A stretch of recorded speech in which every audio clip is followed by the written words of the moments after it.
Hello everyone and welcome back. I'm Duke Silver and today we have an apocalypse game for you. Now before we get into it, there's still 2 days left to get your comments in to be entered into the final giveaway for a Super Pan bundle. Just get your comment in before August 11th at 11:59 p.m. Pacific Standard Time and you will be entered into the draw. And if you're subscribed, you'll be entered twice, so that's something to think about. Okay, so yeah, like I said, we're playing Apocalypse here. We get a pretty good econ start on 2.2. We get a shrink spell and then fight a share bear, so we get some extra gold and get 6 characters down. So with Apocalypse, obviously, like, that's super important. You just want to be healthy in the early game. You just want to be able to save your HP as much as possible. So yeah, so we just want to reach like lobby parity as quick as possible. Now I'm hesitating to buy this pair because I really want to buy the Brave Princess on 3.0. She's a pretty good pickup, and we've got a Mim to kind of guarantee her slays or make her slays a lot more likely. And also I kind of wanted to cast a spell, but there's nothing on this board that I want to sell for the spell here, so I am just we're gonna forego the spell for Cindy this turn. And hopefully get like a genie's wish or something next turn, or just take an extra turn to have her proc finish her quest.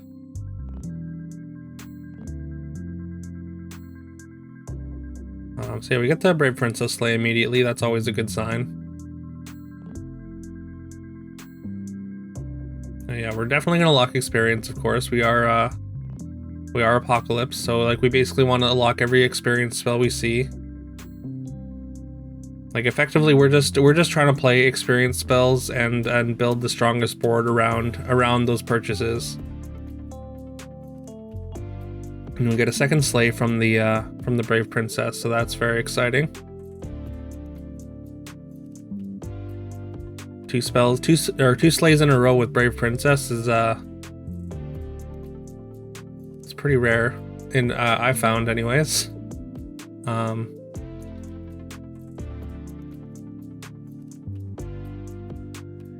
Yeah, so yeah, since we played this Make a Wish, we're just gonna play the strongest board possible.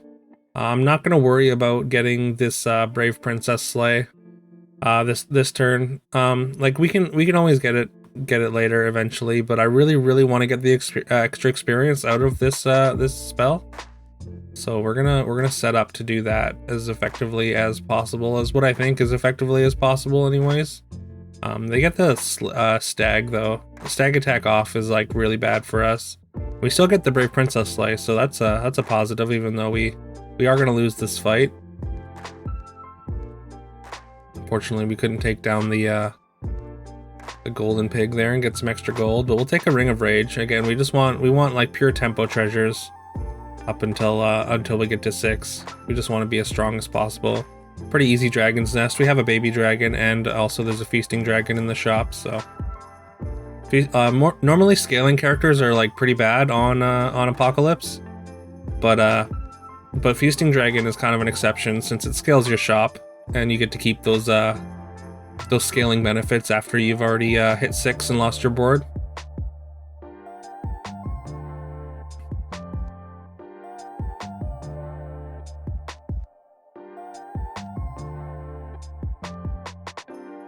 So I'm sure you saw through the thumbnail that this is an Evil Pea video.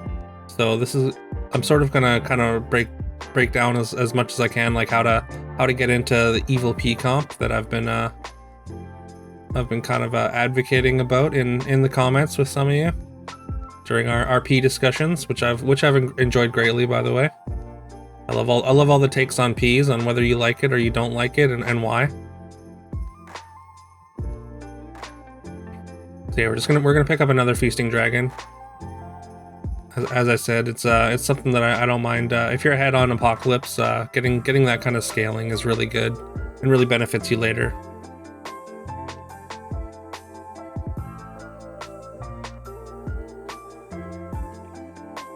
There's not much to talk about getting into the Evil Pea comp before level 6 on Apocalypse, since I mean obviously all the setup we're doing is not. I mean we're not necessarily building towards it. Of course, we stay as open as possible to maximize our efficiency, but it is something that I'm pretty constantly thinking about while playing games is how I can get into Evil Pea comp, just to. Cause I've been testing it out. I've got like 3 or 4 different videos that I considered making a compilation out of, because the Evil Pea comp has been working so well.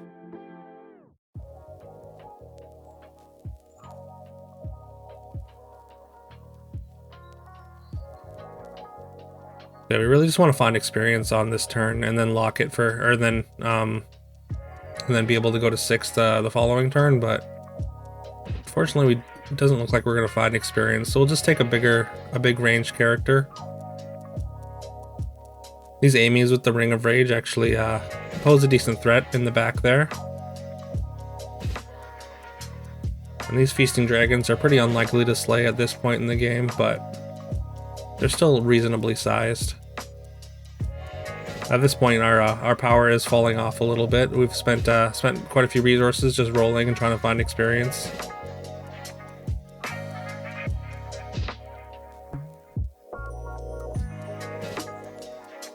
Yeah, we're gonna lose this fight and take a chunk of damage here. 8 damage is not ideal, but we do find the experience immediately on 5.1. So we're gonna lock it. We could cast it now and just be level 6 next turn, but since there are things in this shop that I can actually use to improve my board this turn, and I can basically buy this entire shop, I'm just gonna fill my bench, bank all the gold, make my board as strong as possible, and then we're gonna have our maximum amount of gold going into level 6 next turn.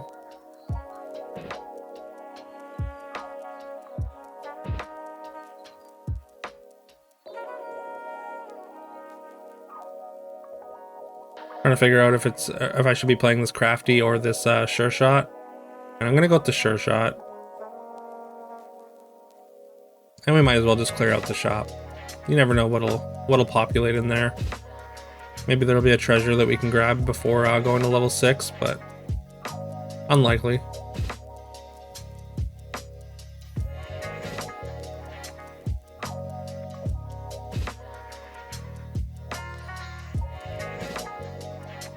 And the trophy hunter gets a couple slays. It's unfortunate, so we're gonna lose this fight for sure. But we do get some good attacks, and we maximize damage or minimize damage as much as possible. Only take 6. So yeah, now we're just gonna sell everything, of course, and then we're gonna get our experience and be level 6 and have our board. All right, and honestly, we've got a pretty good Pea set up here already. I consider taking the Baba Yaga because I see the Princess Pea, and we've already got the Boom Hilda there, and a pumpkin, and also an Oni Tyrant. Oni Tyrant not as crucial in this comp, but it's still I mean obviously it's a good evil character, and we're going to position so that our supports are going to get bonus attacks. And because we're playing supports, like I don't mind playing pumpkins in the front row. Like we're not going to get as much value out of them, but the fact that we have the supports means the pumpkin is going to populate in front of the supports and get extra attack. Well, it's going to populate in front of one of the supports at least. But I think the trade-off here, like for the power on the back row, is worth it. And yeah, getting the 3 big pigs out of the pumpkin there is great because it populates in front of the Boom Hildas, which are very large and going to easily clean up this fight. Against the ghost, it's not really that big a deal, but I mean, they had the world tree, so they weren't completely weak.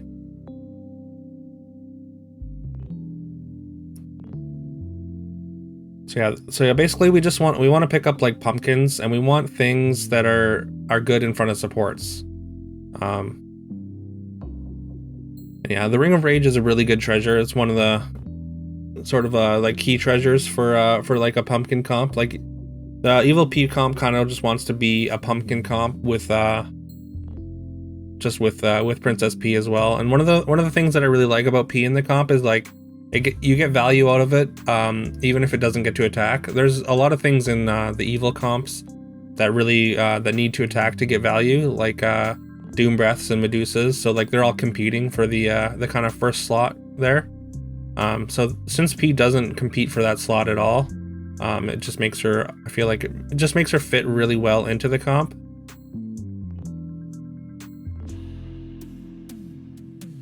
Yeah, we did go down a support in that fight just because it's better to get a pumpkin in the back row as well. So we finish our Hercules. I don't really want 9th book or Embiggening Stone. Since we have the triple the Oni Tyrant in the shop, I'm just gonna take the Mimic, and we'll mimic whatever we get here. And it's between Spear and Singing Sword here. I like Singing Sword a little bit more in Pumpkin because obviously, again, like you need to be attacking for Spear to be good, and Singing Sword, you get value if it gets attacked into or attacks either way. So I'm happy to take Singing Sword here. Also, the Singing Sword stats go from the P onto the supports. So yeah, because we're gonna get so many stats onto the back row with the P, like we don't need the Oni Tyrant in the back to be getting stats. Like one of the weaknesses of Pumpkin comp is like the stats are very low. So like if opposing comps have just like too many stats, then generally your Pumpkin summons just aren't going to get the job done. So they have a pretty good soul tack there, but we steal their golden P, which is pretty sweet. Our back row is already quite large. And then yeah, the Pumpkin in the back is going to populate in front of the supports, which are going to get those bonuses from the supports and just like increase our strength overall. Obviously hits have to go relatively well for your Pumpkin to die before your supports do. Usually one will die and then the Pumpkin will probably die after that.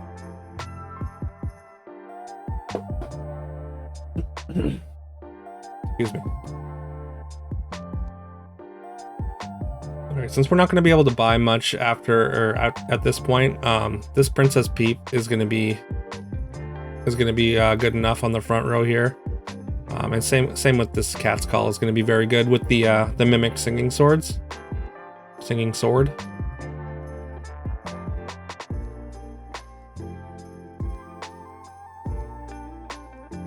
Yeah, we get a huge Cat's Call there, and they're not going to be able to handle all those stats. They don't even get to our back row.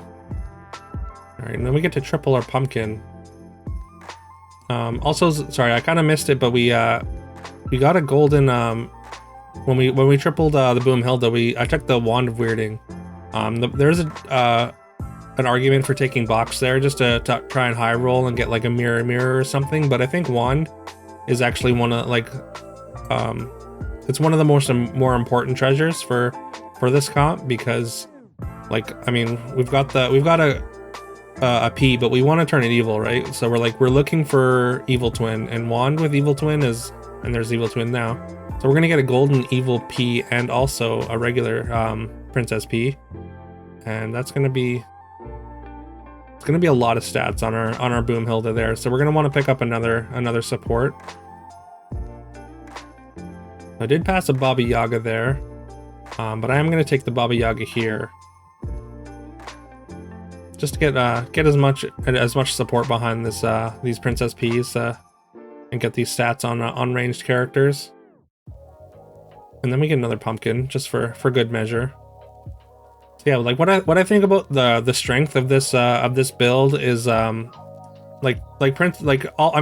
the great comps are all the big endgame comps like mages and like Good Boy. They're generally just making a giant back row of ranged characters, right? I mean, like trees are a different story. They just have giant stats all over the place. But generally the toughness is not that high, and the attack gets very high. So this kind of accomplishes that same thing. You're just making enormous supports that can what do you call it? Attack with ranged and take out your opponent's comp. And yeah, and I just think that like having these giant supports that can probably take a hit from something, as well as trade with anything or snipe whatever. And having the attack in front of the supports and being able to populate in front of them is just very strong. Hopefully that was coherent. I'm still kind of like, I guess putting my thoughts together on this comp. I'm actually considering writing a guide for Evil Pea comp, so please let me know if that's something that you would want to see. Yeah, I don't know. I feel very strongly that this is a good comp, and I've been having quite a bit of success with it. Takes a bit of setup because, like I said, you need the evil twin, you need the Princess Pea. Well, you don't even need the evil twin. You can get the evil twin later. Princess Pea just adding all those stats to your back line just shores up some of the weakness that the pumpkin comp has. So, all right, so yeah, thanks everyone for watching. I hope that was again, I hope it was coherent and it makes sense, at least mostly.